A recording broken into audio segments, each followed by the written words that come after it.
Welcome to day 33 of the 400-day Bible reading series. On day 33 we will be reading Genesis chapter 33, Job chapter 31 and Psalm 7. Genesis chapter 33. Now Jacob lifted his eyes and looked, and there Esau was coming, and with him were 400 men. So he divided the children among Leah, Rachel, and the 2 maidservants. And he put the maidservants and their children in front, Leah and her children behind, and Rachel and Joseph last. Then he crossed over before them and bowed himself to the ground 7 times, until he came near to his brother. But Esau ran to meet him and embraced him, and fell on his neck and kissed him, and they wept. And he lifted his eyes and saw the women and children, and said, "Who are these with you?" So he said, "The children whom God has graciously given your servant." Then the maidservants came near, they and their children, and bowed down. And Leah also came near with her children, and they bowed down. Afterward Joseph and Rachel came near, and they bowed down. Then Esau said, "What do you mean by all this company which I met?" And he said, "These are to find favor in the sight of my Lord." But Esau said, "I have enough, my brother. Keep what you have for yourself." And Jacob said, "No, please, if I have found favor in your sight, then receive my present from my hand, inasmuch as I have seen your face as though I had seen the face of God, and you were pleased with me. Please, take my blessing that is brought to you, because God has dealt graciously with me, and because I have enough." So he urged him, and he took it. Then Esau said, "Let us take our journey. Let us go, and I will go before you." But Jacob said to him, "My Lord knows that the children are weak, and the flocks and herds which are nursing are with me.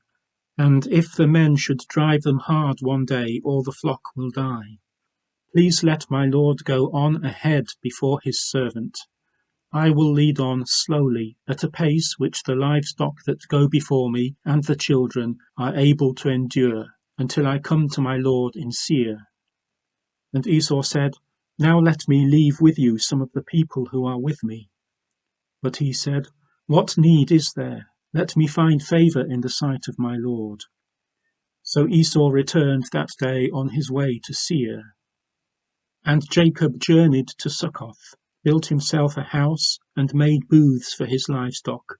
Therefore the name of the place is called Succoth. Then Jacob came safely to the city of Shechem, which is in the land of Canaan, when he came from Paddan Aram, and he pitched his tent before the city.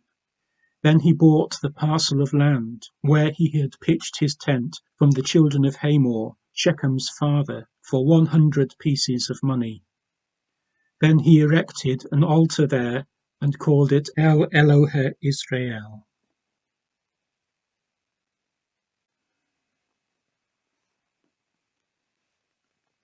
Job chapter 31. I have made a covenant with my eyes. Why then should I look upon a young woman? For what is the allotment of God from above, and the inheritance of the Almighty from on high? Is it not destruction for the wicked, and disaster for the workers of iniquity? Does he not see my ways, and count all my steps? If I have walked with falsehood, or if my foot has hastened to deceit, let me be weighed on honest scales, that God may know my integrity. If my step has turned from the way, or my heart walked after my eyes, or if any spot adheres to my hands, then let me sow and another eat. Yes, let my harvest be rooted out.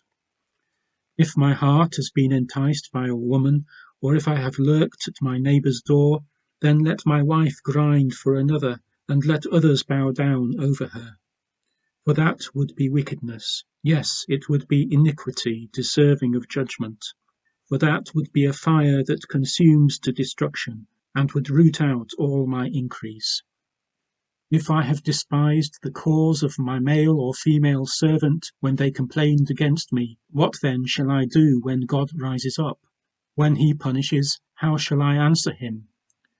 Did not he who made me in the womb make them? Did not the same one fashion us in the womb? If I have kept the poor from their desire, or caused the eyes of the widow to fail, or eaten my morsel by myself, so that the fatherless could not eat of it, but from my youth I reared him as a father, and from my mother's womb I guided the widow. If I have seen any one perish for lack of clothing, or any poor man without covering, if his heart has not blessed me, and if he was not warmed with the fleece of my sheep, if I have raised my hand against the fatherless, when I saw I had help in the gate, then let my arm fall from my shoulder, let my arm be torn from the socket. For destruction from God is a terror to me, and because of his magnificence I cannot endure.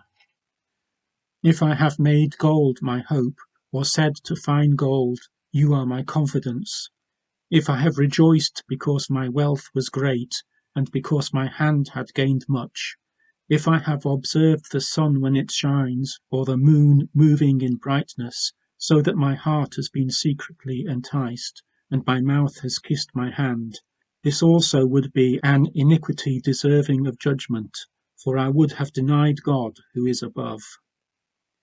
If I have rejoiced at the destruction of him who hated me, or lifted myself up when evil found him, indeed, I have not allowed my mouth to sin by asking for a curse on his soul. If the men of my tent have not said, who is there that has not been satisfied with his meat? But no sojourner had to lodge in the street, for I have opened my doors to the traveller.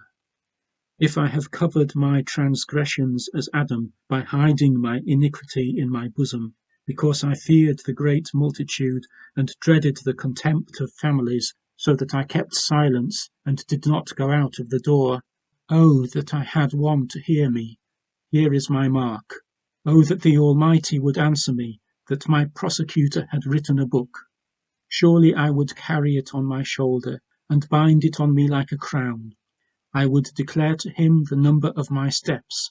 Like a prince I would approach him.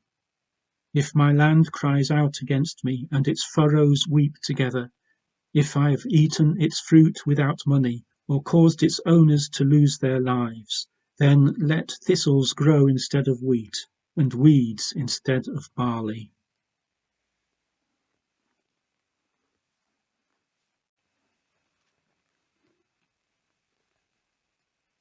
Psalm 7. O Lord my God, in you I put my trust. Save me from all those who persecute me, and deliver me, lest they tear me like a lion, rending me in pieces, while there is none to deliver.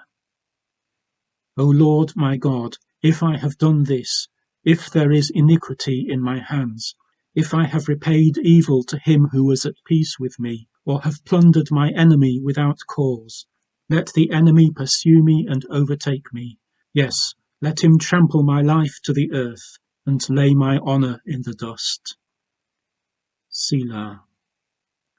Arise, O Lord, in your anger. Lift yourself up because of the rage of my enemies. Rise up for me to the judgment you have commanded. So the congregation of the peoples shall surround you. For their sakes, therefore, return on high. The Lord shall judge the peoples. Judge me, O Lord, according to my righteousness, and according to my integrity within me. O let the wickedness of the wicked come to an end, but establish the just. For the righteous God tests the hearts and minds. My defense is of God, who saves the upright in heart. God is a just judge, and God is angry with the wicked every day. If he does not turn back, he will sharpen his sword. He bends his bow and makes it ready. He also prepares for himself instruments of death. He makes his arrows into fiery shafts. Behold, the wicked brings forth iniquity. Yes, he conceives trouble and brings forth falsehood. He made a pit and dug it out, and has fallen into the ditch which he made. His trouble shall return upon his own head, and his violent dealing shall come down on his own crown. I will praise the Lord according to his righteousness, and will sing praise to the name of the Lord Most High.